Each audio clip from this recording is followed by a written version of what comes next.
tiga paragraf aja, nggak usah banyak-banyak. Ya, Oke. tiga paragraf aja, nggak usah Oke, siap. banyak-banyak. Nah, kemudian analisis penilaian Analisis atau penilaian. judgment analysis. Oke. Nah, terus argumentasi. Oke. Judgment analysis itu isinya ideal. Jadi untuk mengetahui idealnya bagaimana dan Oke. jangkauan kenyataannya seberapa.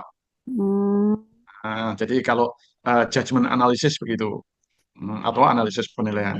Jadi idealnya bagaimana, oke. Jangkauannya kondisi seperti real di lapangan bagaimana. Jadi ada gap hmm, antara kondisi di lapangan dan kondisi ideal. ini. Nah, kemudian argumentasi itu Oke. kondisi ideal, Kondisi ideal. dicarikan pendukung berupa referensi-referensi. Ya, kondisi real di lapangan Oke. dicarikan pendukung. Oke. Hmm, Jadi misalnya ada yang terbukti bagus, Oke. signifikan, nah itu dicarikan pendukung penelitian-penelitian yang apa, menemukan hal yang signifikan atau sealur dengan yang ibu Oh, lakukan. ini. Siap, siap. Nah, itu yang namanya argumentasi. Oke, siap, siap, siap. Mm, Oke. Pun, pun. Nah, itu Siap, siap. pembahasan. Pembahasannya ada tiga hal. Kemudian kalau penutup itu ada tiga hal juga. Nah, Oke. di penutup itu temuan yang mengagetkan. Ternyata, nah, itu kan. Jadi kalau ada istilah ternyata itu kan berarti mengagetkan, memberikan Oke. kesan bahwa ini penting, bahwa ternyata temuan itu menjadi sesuatu yang itu. Oke. Ternyata. Nah, padahal aslinya ya biasa-biasa aja, tetapi bagaimana Ibu bisa membuat pernyataan itu menjadi terpesona. Nah, Oke, gitu ya. siap, siap. Kemudian keterbatasan, Ya. kemudian rekomendasi bagi penelitian berikutnya sesuai dengan keterbatasan yang ada. Oke. Jadi keterbatasan itu bukan kelemahan peneliti, tetapi keterbatasan desain, keterbatasan metode. Oke. Ya, jadi misalnya ini penelitian ini dibatasi dengan dua variabel saja, dan Ya. masih banyak variabel-variabel yang lain yang bisa Oke. dijadikan topik fokus penelitian. Nah, kemudian penelitian ini dibatasi pada dua situs atau tiga situs. Sebenarnya ada kemungkinan untuk bisa dikembangkan pada beberapa situs lagi. Oke.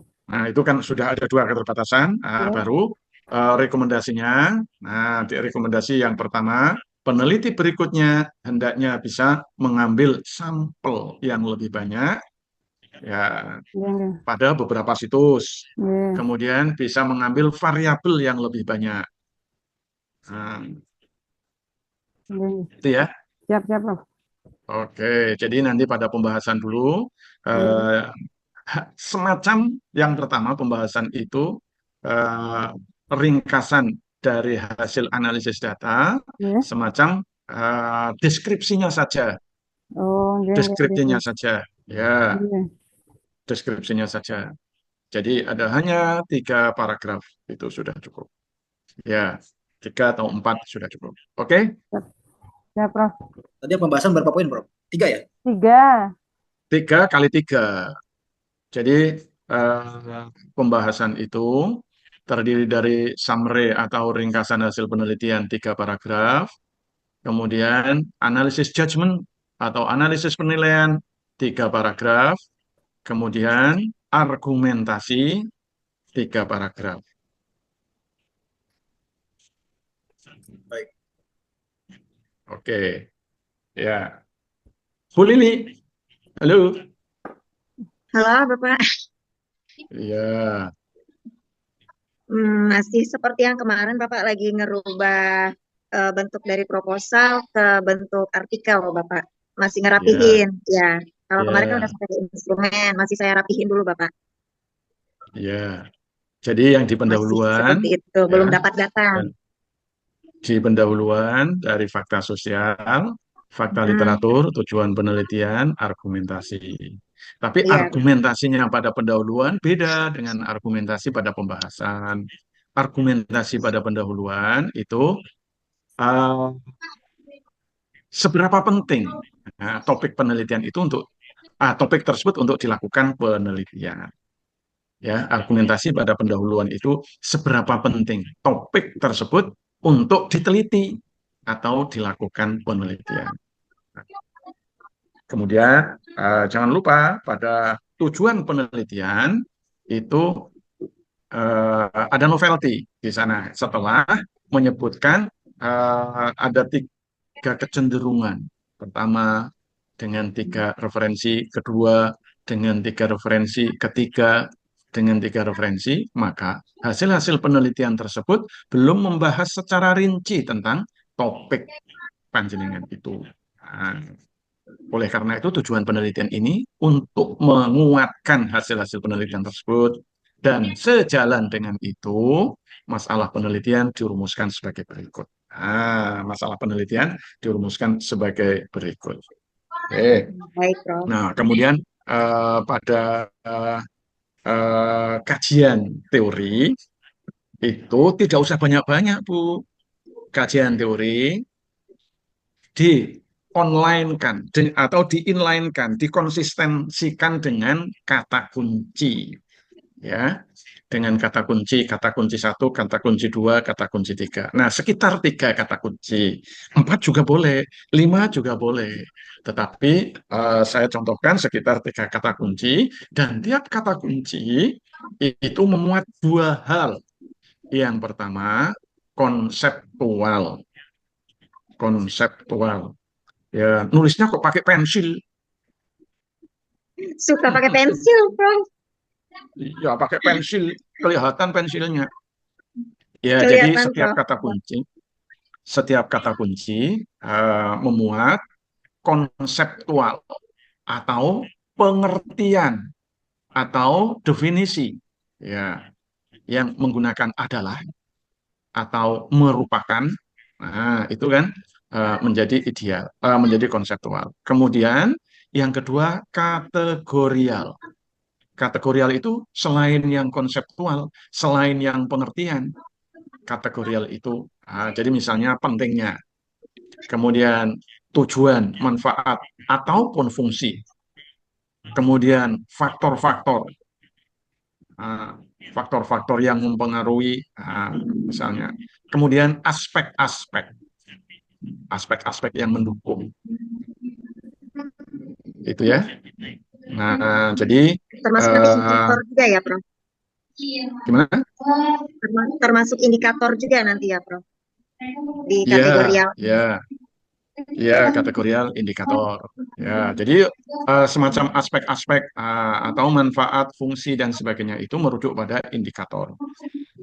Nah, kemudian itu hanya sekitar ya minimal 6 paragraf. Jadi kalau misalnya satu kata kunci 2 paragraf, kata kunci kedua 2 paragraf, kata kunci ketiga 2 paragraf. Jadi hanya sekitar 6 paragraf.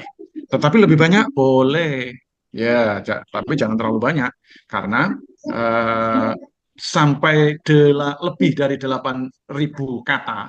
Nah, lebih dari 8.000 kata itu jurnal susah menerima. Ya, jadi jangan terlalu banyak. Nah, kemudian metode penelitian. Metode penelitian bisa meniru apa yang disusun oleh Pak Priyatna atau Bu Muwahidah. Itu jadi metode penelitian atau Pak Rahman juga sudah menyusun metode penelitian. Artinya 6 poin, ya, 6 poin itu sudah diringkas sedemikian rupa. 6 poin itu satu, jenis dan pendekatan. Kedua, tempat penelitian. Ketiga, subjek penelitian. Keempat, fokus penelitian atau variabel dan indikator untuk kuantitatif. Ya. Jadi kalau untuk kuantitatif, subjek penelitian itu diisikan populasi, sampel, dan sampling pada nomor 3 subjek penelitian. Nomor 4-nya fokus penelitian atau variabel dan indikator. Yang nomor 5-nya teknik pengumpulan data, kemudian mau ditambah uji keabsahan data juga boleh. Kemudian yang nomor 6-nya teknik analisis data, mau ditambah prosedur penelitian juga boleh. Nah, tapi intinya ada 6 itu. Nah, jadi yang 6 itu bisa dijadikan 2 paragraf untuk artikel jurnal. Tidak usah didefinisikan macam-macam. Ya, kualitatif adalah, nanti kualitatif studi kasus adalah, nggak usah. Ya, fenomenologi ya adalah, tidak usah. Jadi kualitatif lapangan, studi kasus itu juga sudah cukup. Oke, nah nanti kalau Oke, sudah baik, Pak. seperti itu, ya Bu Lili bisa menyusun instrumen penelitian. Kalau sudah menyusun instrumen, baru digunakan untuk mengumpulkan data.